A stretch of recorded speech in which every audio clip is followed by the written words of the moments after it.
That's Bert. And that makes 3. It is, mate. Cheers. Here's to Cheers. Nana. We actually just recorded the last episode, but Still got the same clothes on. yes, we do. But we figured since we're doing them shorter, we'll do them in little clips, and then you guys will see more of it, all of it. But this trip, we left Nashville. We really were only in Nashville overnight. That was short. And then we went down through Little Rock. I really just went to the gym, and we were overnight there one night, and then down into Houston. That was a very, very fast trip.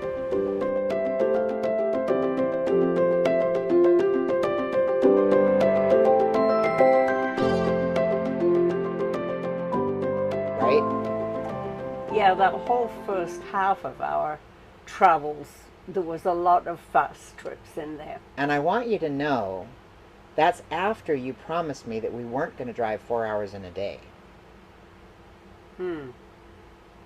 We did a number of 5s and 6s. Yeah, and she forced me to. No. You did. We weren't going to do No. anymore, and you're like, no, we have to keep going. No. I never said that. You, Find me another Walmart parking lot. yeah, see? She kept saying that we need to go find another one, so we need to drive 2 more hours to get to one. I'm like, geez Louise. She forced us. Gotta tell you about what he did in Houston.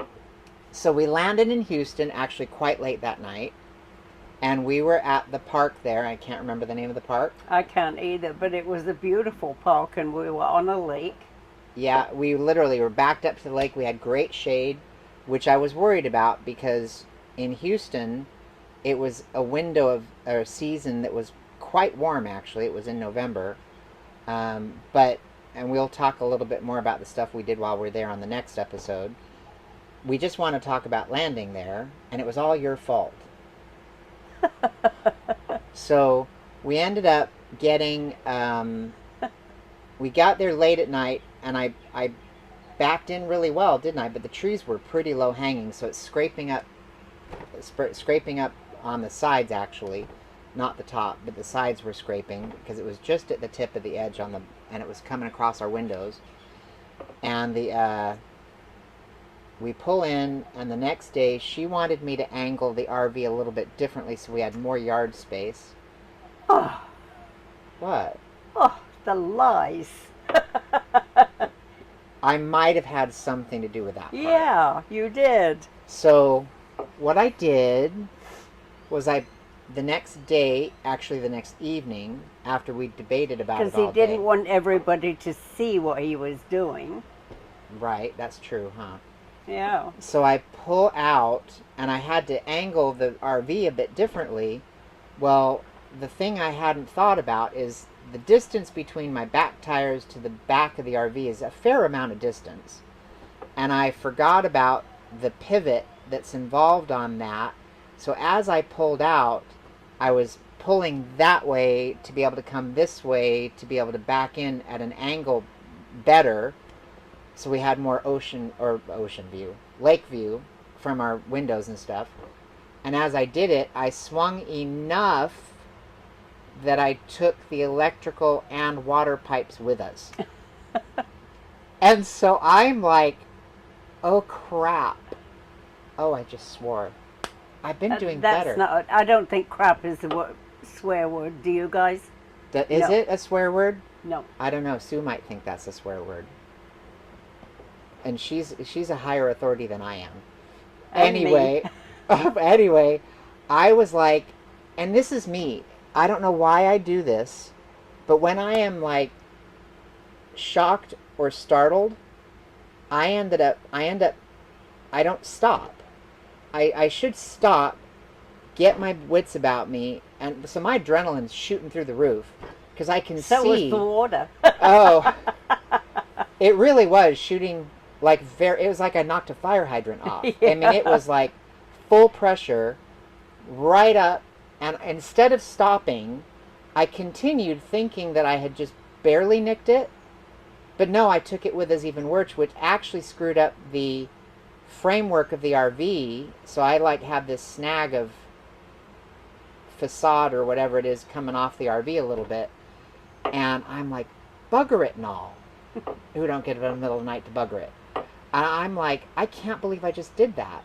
And so I finally stopped, got calmed down a little bit, and realized that I needed to like back up and not just continue forward because it was getting worse as I went forward. And then I ended up having to call the after hours emergency number, and the guy came over, super nice guy, and he's like, actually it happens every week, all the time. And he's like, they didn't build these right, they didn't give people enough room. And I'm like, oh, thank goodness, because I felt horrible. And he's like, we got tons of spikes, because literally it happens every week, at least once a week. I'm like, wow. So they don't like how they built these pillars and stuff. They're really abnormally close to the where you park. So they ended up making me park in another spot, because now I literally have created a second lake in the park. I mean, it is gushing water all night long. So that entire street was completely flooded. Everything. I think the entire park was without water. He cut the whole thing, and it's a huge park. Huge park. Yeah. With multi-million-dollar RVs everywhere. I mean, it's a beautiful park with a big fountain in it. Really, really pretty. And they really actually did shut down the water for a day and a half, wasn't it? Well, no, half a day. Well, it was all... It was I me. have learned under circumstances like this to keep my mouth shut. I was very stressed at that moment. I felt really embarrassed. That I was... And the dumb thing is, if I would have calm... And I'm normally super calm and stressed. But when it comes to me doing something wrong with the RV, and it wasn't me backing in. Backing in was in fact, I always back in, and I get back in the RV. I'm like, I am so good, because it's perfectly aligned, perfectly in the right spot every time I do it, isn't it? Like, honestly. Yeah. I'm really good at driving this thing, but when I screw up something like that, it's always pulling forward, and it's always something to do with the swing of it going forward. I don't understand how big my butt is. Anyway, we really liked the new spot that we had got, but somebody here already got it booked, and we couldn't stay there, so we had to go back, praying he wasn't going to screw the water up again. Well, I don't screw it up going backwards. Backwards, I'm perfect with driving. It's just it's the going forward and the swing in the RV butt. But anyway, we're going to talk. We were there in Houston for a month. Yeah. So we'll talk more about what we did there on the next episode. But we just wanted to share getting there and Greg creating a second fountain. Actually, there's a third fountain, because there's 2 lakes with 2 fountains, and I created a third fountain and a third lake. So that's my story. And I'm still keeping my mouth shut. I did pretty good, other than that little moment. And it was a matter of 30 seconds I screwed up. Yeah. It was a very fast screw up.